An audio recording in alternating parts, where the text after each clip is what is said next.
নমস্কাৰ স্বাগতম জনাইছোঁ মোৰ ইউটিউব চেনেললৈ। মই আপোনালোকৰ নাশৰিম। আজি ক'বলৈ ওলাইছোঁ মই জীৱনৰ ওপৰত। জীৱন এটা খুব ধুনীয়া শব্দ নহয় জানো? জীৱন য'ত আমি অতীতত হৈ যোৱা কিছুমান অঘটনৰ পৰা শিক্ষা ল'ব লাগে। অতীতত ঘটি যোৱা কিছুমান অঘটন যেনে ব্ৰেকআপেই হওক, ব্ৰেকআপৰ কোনোবা এটা ৰিজন, বিশ্বাসঘাতকতা বা অতীতত খাই অহা কিছুমান খুন্দাৰ পৰা আমি শিক্ষা ল'ব লাগে। আমি সদায় কিবা এটা কাৰণ লৈহে জীয়াই থাকিব লাগে। আজি তুমি কিবা এটা কাৰণ লৈহে জীয়াই আছা আৰু তুমি তোমাৰ সেই কাৰণ বিচাৰিব লাগিব। য়েছ, জীয়াই থকাৰ কাৰণ আমি প্ৰত্যেকেই নিজৰ মাজত একোটা দুখ ৰাখিব পাৰোঁ। নিজৰ মাজত একোটা আমি দুখ গোটাই ৰাখোঁ যে মোৰ এইটো হৈছে বা মোৰ সেইটো হৈছে, নতুবা আমি আগবাঢ়িব পাৰোঁ জীৱনত। কিন্তু মই ভাবি নাপাওঁ যে আমি কিয় আগ নাবাঢ়োঁ জীৱনত।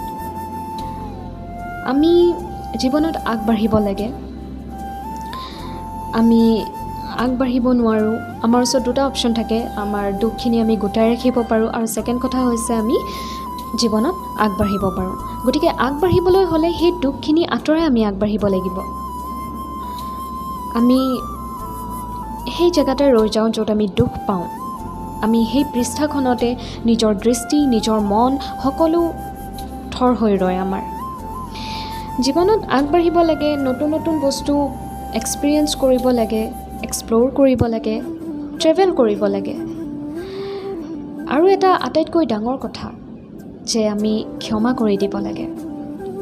এইটো কাৰণে ক্ষমা কৰিব নালাগে যে ছি ডিজাৰ্ভছ বা হি ডিজাৰ্ভ। এইটো কাৰণে আমি ক্ষমা কৰিব নালাগে।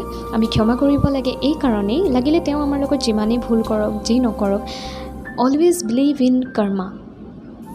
ভগৱান আছে, ভগৱানে চাই আছে। কোনোবাই আমাৰ লগত ভুল কৰিছে তাৰো বিচাৰ হ'ব, কোনোবাই আমাৰ লগত বিশ্বাসঘাতকতা কৰিছে তাৰো বিচাৰ হ'ব।